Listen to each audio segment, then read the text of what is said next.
میں بغیر کسی تمہید کے موضوع کو شروع کرنے لگا ہوں۔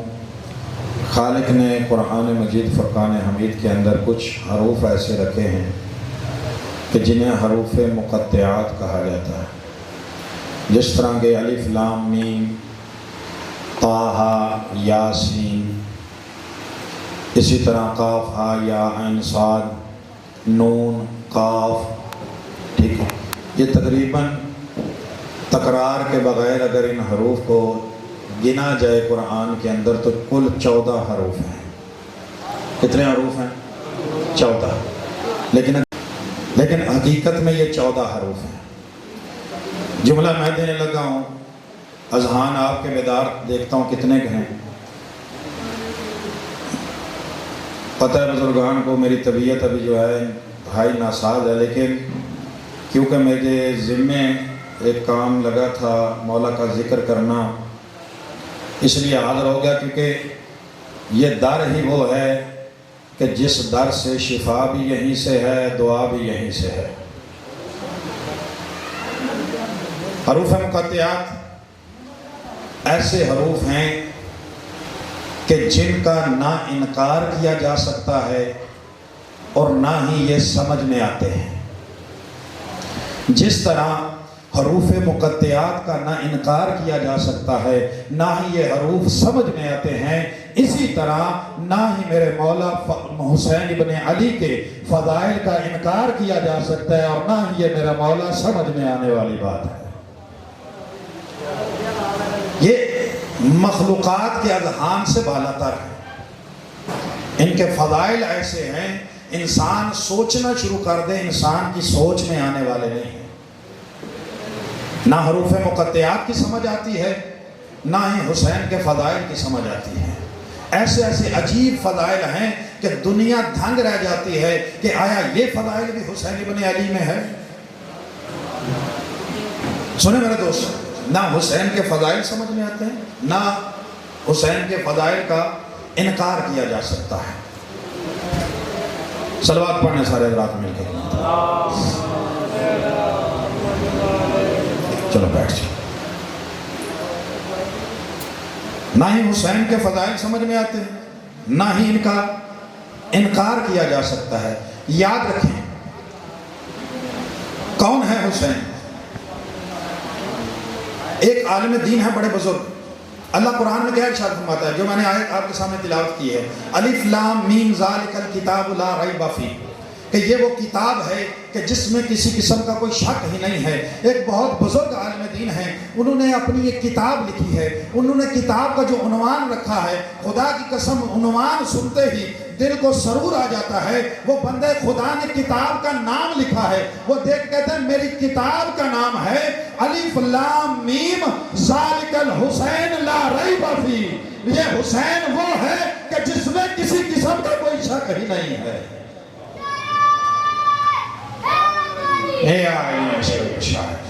حسین وہ ہے کہ جس میں کسی قسم کا کوئی عیب ریب نہیں ہے، کوئی اس میں شک نہیں کر سکتا، جس طرح خالق کے قرآن میں کوئی شک نہیں ہے۔ میں نے محرم کے اندر ایک جملہ دیا تھا، اگر کسی کو یاد ہو، کہ حسین وہ ذات ہے کہ اگر حسین کو کتاب کے ڈھانچے میں لایا جائے تو قرآن بنتا ہے، اگر قرآن کو انسانی صورت میں لایا جائے تو حسین ابن علی بنتا ہے۔ حسین کوئی عام سی ذات نہیں۔ کون ہے حسین؟ وہ حسین ابن علی۔ خدا کی قسم، طالب علم جو قرآن اور حدیث کا طالب علم ہے، اس کی عظمت اتنی بلند ہے کہ اللہ رب العزت ارشاد فرماتا ہے، میرے معصوم امام فرماتے ہیں کہ خالق ارشاد فرماتا ہے، او بندہ خدا، جب تو قرآن و حدیث کے علم کے لیے اپنے گھر سے باہر نکلتا ہے اور قرآن و حدیث کا علم سیکھنا شروع کرتا ہے تو میں خالق برداشت نہیں کرتا کہ تیرے پیر زمین پہ لگیں۔ میں اپنے فرشتوں کو حکم دیتا ہوں، جلدی کرو، اس طالب علم کے پیروں کے تلے اپنے پر بچھانا شروع کرو۔ اس کی عظمت یہ ہے کہ یہ تمہارے پیروں پہ چلتا ہوا قرآن کا علم حاصل کرے۔ اور خدا کی قسم، وہ طالب علم کہ جو قرآن و حدیث کا فقط علم حاصل کرے، فرشتے اس کے پیروں تلے پر بچھاتے ہیں، اور حسین وہ حقیقت قرآن ہے کہ جس کے پاس فرشتے آ کے اپنے پر لے کے جاتے ہیں۔ اللہ 3 شعبان کیا واقعہ رونما ہوا؟ حسین ابن علی آئے، خالق کی طرف سے فرشتے مبارکباد دینے پیغمبر کے گھر آ رہے ہیں۔ رستے میں ایک عذاب شدہ اللہ کا فرشتہ جس پہ اللہ نے عذاب نازل کیا تھا، پرو بال جلے ہوئے ہیں، نام ہے فطرس، دیکھ کے کہتا ہے جبرائیل کہاں جا رہے ہو؟ کہا نبی کے گھر میں حسین آیا ہے، ہم حسین کو مبارکباد دینے، نبی کو مبارکباد دینے، علی کو مبارکباد دینے، فاطمہ زہرا کو مبارکباد دینے جا رہے ہیں کہ آپ کے گھر میں حسین آیا ہے۔ یہ دیکھ کہتا ہے مجھے بھی ساتھ لے چلو۔ جبرائیل دیکھ کہتے ہیں تجھے تو اللہ نے تیرے اوپر عذاب نازل کیا ہے، تجھے کیسے لے چلوں؟ اس نے منتیں سماجتیں کی، جبرائیل نے ساتھ لیا اور ساتھ لے کے پہنچے کہاں پہ؟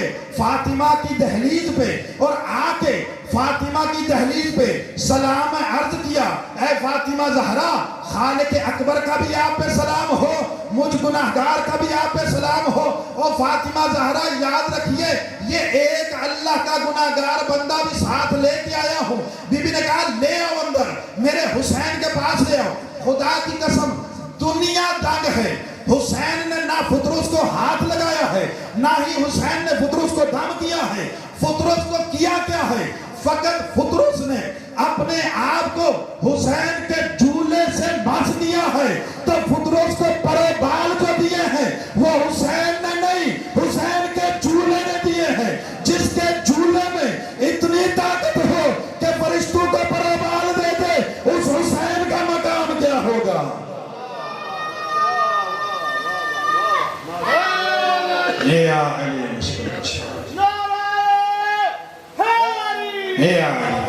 حسین بن علی آپ کا زندہ رکھے، کیونکہ چہلم کی مجلس ہے نا، میں چاہ رہا تھا مولا کا چہلم ہے، فضائل بھی مولا کہنے کو چاہیے،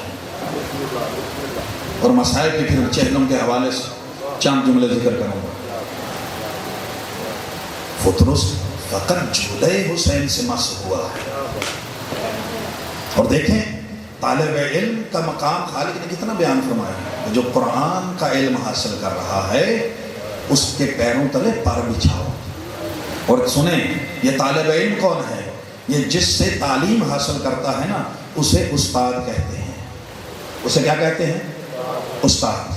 استاد جس سے حدیث و قرآن کا علم حاصل کرتا ہے اسے فقیہ کہتے ہیں۔ اسے کیا کہتے ہیں؟ فقیہ۔ فقیہ جس سے علم لیتا ہے اسے محدث کہتے ہیں، جو حدیث کو نقل کرنے والے ہوتے ہیں۔ محدث جس سے علم حاصل کرتا ہے اسے تبع تابعی کہتے ہیں۔ تبع تابعی جس سے حدیث لیتا ہے اسے تابعی کہتے ہیں۔ تابعی جس سے حدیث لیتا ہے اسے صحابی کہتے ہیں۔ صحابی جس کی ہم نشینی میں بیٹھے اسے نبی کہتے ہیں۔ نبی سے جو افضل ہو اسے رسول کہتے ہیں۔ رسولوں سے جو افضل ہو اسے اولی العزم نبی کہتے ہیں۔ اولی العزم نبی جس کا کلمہ پڑھیں اسے مصطفیٰ کہتے ہیں، اور جس کے لیے مصطفیٰ سجدے سے سر نہ اٹھائے اسے حسین ابن علی کہتے ہیں۔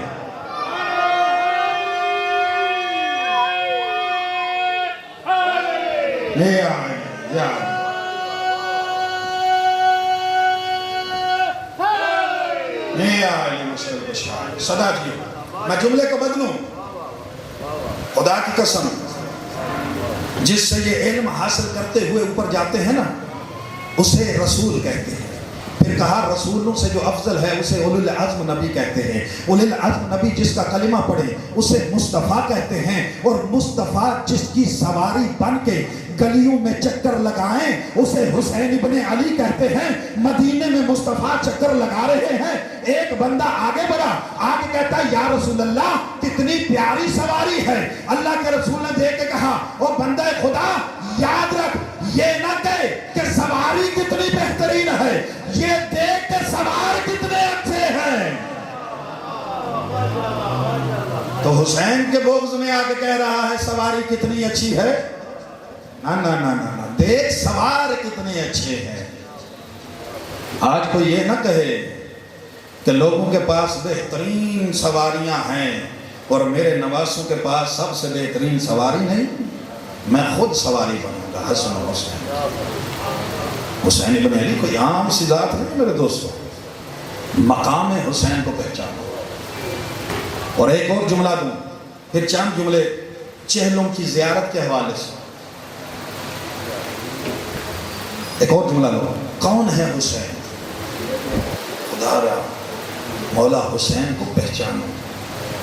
جب مولا کے فضائل سنے جاتے ہیں اور پڑھے جاتے ہیں، انسان دھنگ رہ جاتا ہے کہ ہم کہاں ہیں، ہمارا مولا کہاں ہے۔ حدیث ہے، قلب المؤمن عرش اللہ، مومن کا دل اللہ کا عرش ہے۔ ایک اور حدیث میں میرے آقا ارشاد فرماتے ہیں، قلب المؤمن حرم اللہ، مومن کا دل اللہ کا حرم ہے۔ توجہ رکھیے گا، میں جملہ دینے لگا ہوں، دیکھتا ہوں کون سے لوگ بیدار بیٹھے ہیں۔ سید بادشاہ توجہ رکھا ہے، قلب المؤمن عرش اللہ، قلب المؤمن حرم اللہ۔ مولا پھر آخر یہ مومن کا دل ہے کیا؟ یہ اللہ کا عرش ہے یا اللہ کا گھر ہے؟ مولا ہے کیا؟ عجب نہیں آواز آئے، وہ بندہ خدا یاد رکھ، قلب مومن اللہ کا عرش بھی ہے، قلب مومن اللہ کا حرم بھی ہے۔ کیوں؟ عرش پہ جانا ہو پھر بھی اللہ کا، اللہ کہتا ہے، مولا کہتا ہے یہ قلب مومن کا جو ہے یہ اللہ کا عرش، کیوں؟ اس میں حسین بستا ہے، یہ اللہ کا عرش ہے، اور مومن کا دل حرم الہی ہے کیونکہ اس میں علی بستا ہے۔ علی کہاں سے آیا ہے مجھے بتاؤ تو صحیح۔ 13 رجب کو فاطمہ بنت اسد اپنے گھر میں بیٹھی ہیں، اللہ نے کہا فاطمہ اٹھ، اپنے گھر میں نہیں میرے گھر میں آ۔ فاطمہ نے آ کے چکر لگانا شروع کیا، بیت اللہ کی دیوار پر مسکرانا شروع کیا، فاطمہ کے اندر چلی گئی۔ علی 13 رجب کو بیت اللہ میں آئے، اللہ دیکھ کے فرماتا ہے، او بندے خدا یاد رکھ، جس دل میں حسین اور علی کی محبت ہو وہ اللہ کا عرش بھی ہوتا ہے، وہ اللہ کا حرم بھی ہوتا ہے۔ جس میں محبت علی ہو وہ اللہ کا حرم ہے۔ اور یاد رکھ، امام رضا فرماتے ہیں، من زارا قبر الحسین بشد الفرات کمن زار اللہ فوق عرش، جو حسین کی زیارت فرات کے کنارے کرے وہ ایسے ہے جیسے عرش پہ اللہ کی زیارت کر رہا ہے۔ اے علی، اے علی، اے علی، خدا کی قسم، ہر دل میں حسین ہے، ہر دل میں علی ہے۔ جب حسین ہے تو یہ عرش الہی ہے، جب علی ہے تو یہ حرم اللہ ہے۔ کیوں؟ حسین کی زیارت کو میرے مولا فرماتا ہے یہ اللہ کی زیارت ہے اس کے عرش پہ۔ اللہ اکبر۔ ایک اور جملہ لو کہ کس طرح حسین کا مقام ہے۔ اللہ نے کائنات میں کچھ حرم بنائے ہیں۔ اللہ کا حرم بیت اللہ، بیت اللہ کو اللہ نے کیا بنایا ہے؟ مکہ مکرمہ، مکہ معظمہ، اسے مکرمہ بھی بنایا ہے، معظمہ بھی بنایا ہے۔ رسول کا حرم مدینے میں ہے، اسے کیا کہا ہے؟ مدینۃ المنورہ، کہ جہاں پہ رسالت ہے وہاں پہ نور ہی نور ہے، جہاں پہ رسول آ جائے وہاں پہ روشنیاں پھیل جاتی ہیں، وہاں سے ظلمتیں ہٹ جاتی ہیں۔ تو بس رسول کا حرم منور اللہ ہے، اللہ کا نور ہے۔ بیت اللہ کیا ہے؟ مکہ المکرمہ ہے۔ نبی کا حرم کیا ہے؟ مدینۃ المنورہ ہے۔ لیکن جہاں پہ اللہ نے علی کا حرم بنایا ہے اسے نجف اشرف کہا جاتا ہے، اسے اشرف کا مقام دیا ہے کہ سب سے زیادہ کرم والا۔ اور پھر اگلا جملہ سنو، جہاں پہ میرے مولا امام رضا کا میرے اللہ نے حرم بنایا ہے اسے مشہد المقدس کہا جاتا ہے کہ یہ مقدس بارگاہ ہے، اس سے مقدس کوئی اور بارگاہ ہی نہیں ہے۔ لیکن خدا کی قسم 2 بارگاہیں ایسی ہیں کہ جن کو اللہ نے معلّہ بنایا ہے، یا عرش معلّہ ہے یا کربلا معلّہ ہے۔ اے آلی، اے آلی مشکل کشا، اے آلی مشکل کشا۔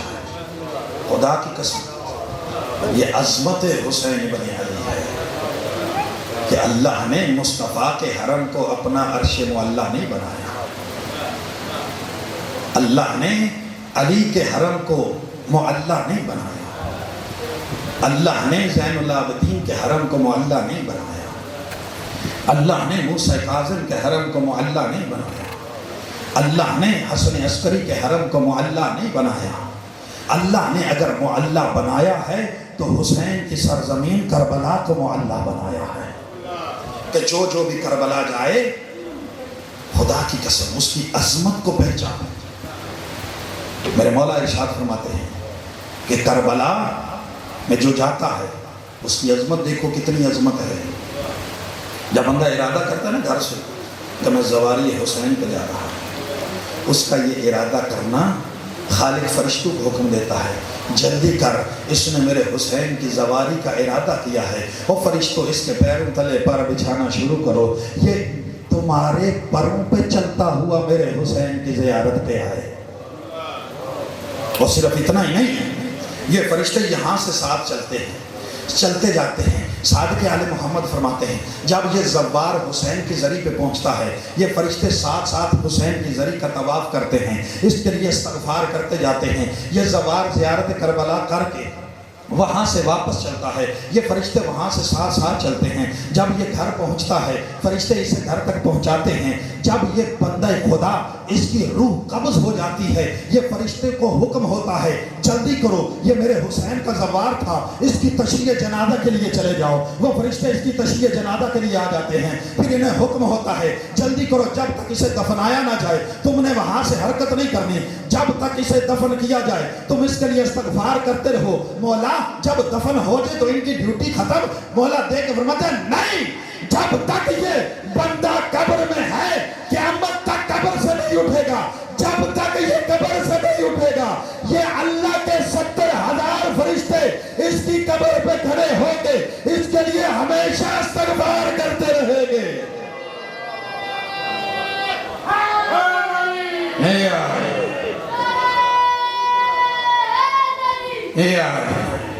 یہ ہے زواری حسین کا صدقہ۔ خدا کی قسم یہ جو درد تھا نا ذکر حسین سے ابھی ختم ہو چکا ہے۔ بہت عظمت ہے حسین بن علی کی، اور صرف اتنی نہیں، اور سن، یہ جو تم یہاں پہ آئے بیٹھے ہو نا سارے مجلس حسین میں، یہ کیوں آئے بیٹھے؟ صلوات پڑھنے ایک مرتبہ۔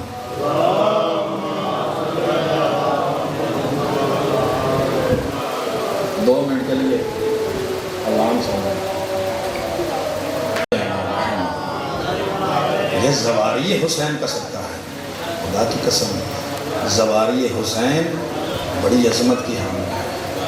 اور صرف اتنا ہی نہیں، مولا فرماتے ہیں یاد رکھو، کتاب ہے کامل الزیارہ، صفحہ نمبر 311، کتاب کامل الزیارہ ابن خلوہ، صفحہ نمبر 311، جس میں حوالہ دیکھنا ہو میرے گھر کتاب موجود ہے۔ روایت میں پڑھنے لگا ہوں، جو ہلاتی ہو نا مجھے پتہ چل جائے گا کتنی بیدار بیٹھے ہو، کتنے سو رہے۔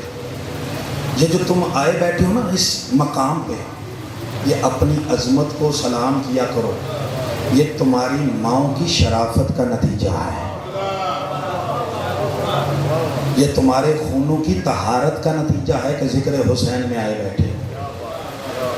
اور اپنی عظمت دیکھو، میرے مولا فرماتے ہیں جو روز عرفات کے دن، حج سے ایک دن پہلے جو بھی حسین کی زواری کے لیے کربلا جائے، کچھ لوگ ہوتے ہیں عرفات میں جن پہ حج واجب ہے وہ عرفات میں ہیں، کچھ لوگ جاتے ہیں زواری حسین پہ جن پہ حج واجب نہیں ہے، پیسے تھوڑے ہیں وہ مولا کی زواری پہ چلے جاتے ہیں، اور روز عرفہ زیارت حسین کا بڑا اجر ہے۔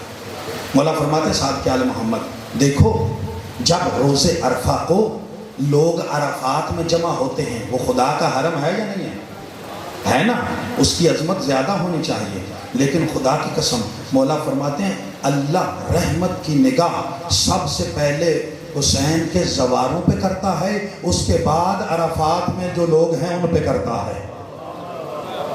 پوچھا گیا مولا کیوں، وجہ کیا ہے؟ کہ پہلے حسین کے زواروں پہ نگاہ رحمت، پھر عرفات والوں پہ نگاہ رحمت۔ میرے مولا دیکھ کے فرماتے ہیں یاد رکھ، اس لیے کیونکہ عرفات میں ہر کوئی جاتا ہے، کوئی حلال زادہ ہو پھر بھی عرفات میں جاتا ہے، کوئی ولد الزنا ہو وہ بھی عرفات میں ہوگا، لیکن زوار حسین فقط وہ ہوگا جس کا نطفہ حلال ہوگا۔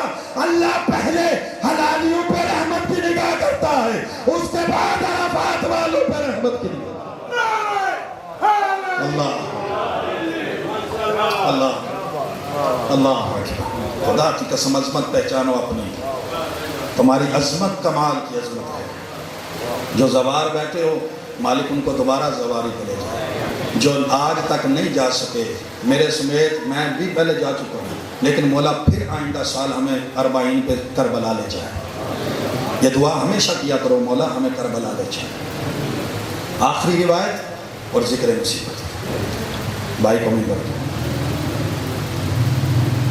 زوار حسین بن علی، میرے دوستو جب چلتا ہے زواری حسین کے لیے تو مولا فرماتے ہیں ہر قدم پہ، ہر قدم پہ کئی ہزار گناہ مٹتے چلے جاتے ہیں، کئی ہزار درجات بلند ہوتے چلے جاتے ہیں۔ اور صرف اتنا ہی نہیں کہ کئی ہزار گناہ مٹتے ہیں اور کئی ہزار درجات بلند ہوتے ہیں، بلکہ میرے مولا ارشاد فرماتے ہیں یاد رکھو ایک زوار حسین 100 بندوں کی شفاعت کرے گا کل قیامت کے دن۔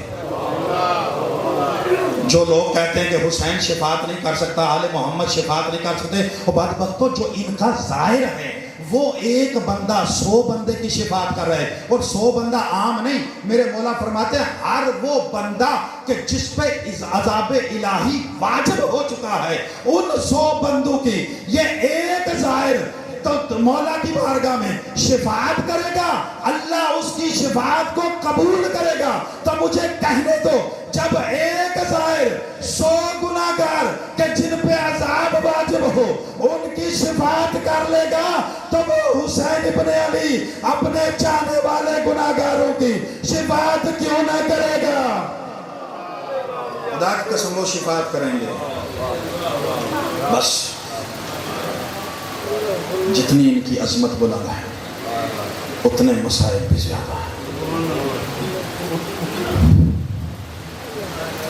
مسلمانوں نے اتنا علی کے بیٹوں کو نہیں مارا جتنا علی کی بیٹیوں کو مارا۔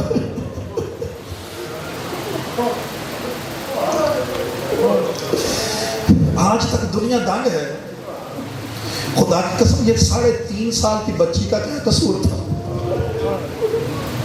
ہر موڑ پہ جس کا جی چاہتا تھا کہ تماچے، جس کا جی چاہتا تھا تازیانوں سے مار کرتا تھا۔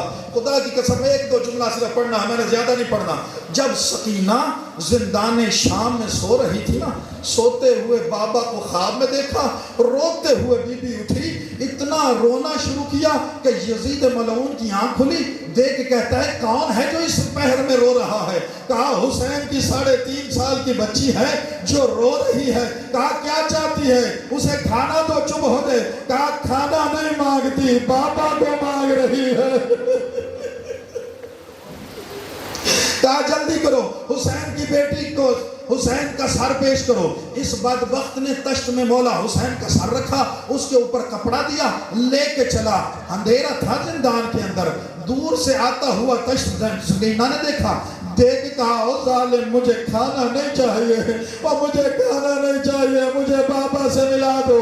عزادارو جیسے ہی تشت کے اوپر سے کپڑا ہٹایا، سکینہ نے بابا کا سر دیکھا، تڑپ کے بھی کہہ دیا بابا آپ تجھے میری غریبت کا واسطہ، اور بابا اپنی بیٹی کے سینے سے لگ جا۔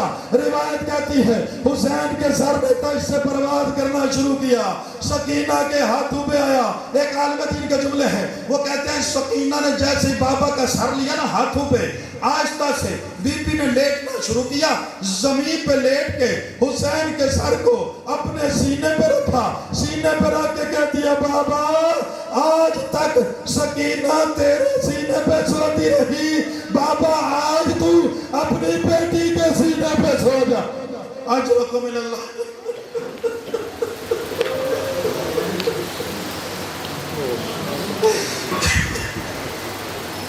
اجرکم اللہ سوائے غم حسین کے غم نہ دیکھو دارا بابا بابا آج بیٹی کے سینے پہ تو سو جا ادھر اب سکینہ نے یہاں پہ بابا کے ساتھ کچھ باتیں کی ہیں وہ باتیں سنا کہ میں ممبر بھائی کے حوالے کر رہا ہوں سکینہ دیکھ کہتی ہے بابا بابا دیکھنا کربلا سے لے کے شام تک بابا تیرے قاتلوں نے بڑا مارا ہے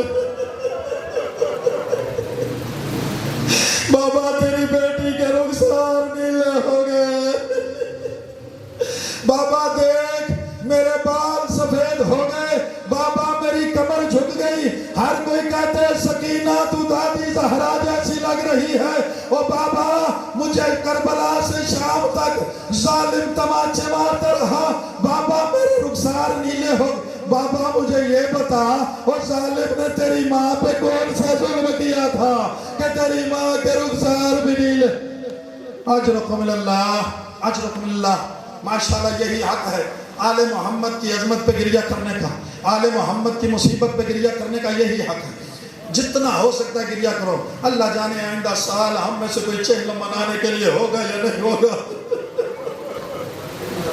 ادادار و سکینہ دیکھ کہتی ہے بابا بابا بابا دیکھنا میری کمر جھک گئی ہے سکینہ کیا ہوا بابا کربلا سے لے کے شام تک جس کا جی چاہتا تھا تازیانے مارتا تھا اور بابا تازیانوں کی وجہ سے میری کمر جھک گئی ہے ادادارو باتیں کر رہی تھی بابا کے ساتھ باتیں کرتے کرتے ایک مرتبہ سکینہ چپ ہو گئی زین العابدین نے کہا انا للہ و انا الیہ راجعون بہن کا لاشا اپنے ہاتھوں میں اٹھایا لے کے چلے غریبوں کے قبرستان میں حسین کا یہ بیٹا اپنے آپ کو لے کے سکینہ کی بہن کا لاشا لے کے چلا ادادارو مولا زین العابدین کے ہاتھوں میں بھی زنجیر ہے سکینہ کے ہاتھوں میں بھی رسیاں ہے مولا لاشا لے کے پہنچے قبر ظاہر ہوئی اب کبھی دائیں دیکھتے ہیں کبھی بائیں دیکھتے ہیں کوئی نہیں جو لاشا قبر میں اتارے زین العابدین نے پکار کے کہا وہ 72 کے عزادار بابا اپنی بیٹی کا لاشا لے لو قبر سے 2 ہاتھ برآمد ہوئے زین العابدین اور میری بیٹی کا لاشا دے دے زین العابدین نے رونا شروع کیا وہ دیکھ کے فرماتے ہیں اور زین العابدین روتا کیوں ہے کہا بابا جب کوئی مر جاتا ہے نا قید خانے میں بابا اس کے زیور اتار دیے جاتے ہیں اور بابا میری بہن ابھی بھی رسیوں میں قید ہے آخری جملہ عزادارو بابا میری بہن ابھی بھی رسیوں میں قید ہے مولا نے سکینہ کو دفنایا اللہ جانے کیسے دفنایا خدا اسی کی واپس آگے یہ جو چہلم منانے بیبیاں آئی ہیں نا جب قید رہا ہوئی قیدیں لٹ کا سامان واپس ملنا شروع ہوا شہداء کے سر واپس ملنے شروع ہوئے ہر بی بی سر لیتی رہی لیکن خدا کی قسم جب اگلے دن قافلہ تیار ہو کے چلنا چاہتا ہے نا زین العابدین دیکھ کہتے ہیں پھوپھی اماں قافلہ تیار ہے اب روانگی کے لیے ہم آتا ہے کہا زین العابدین قافلہ تو تیار ہے لیکن تیری ماں رباب کا کوئی پتہ نہیں ہے ارے رباب کہاں پہ ہے زین العابدین دیکھ کہتے ہیں مجھے پتہ ہے اماں رباب کہاں پہ ہے ادھر سے زین العابدین قبر سکینہ پہ آئے رباب سکینہ کی قبر کو سینے سے لگا کے جملہ کہہ رہی ہے سکینہ تو پوچھتی تھی نا بیٹی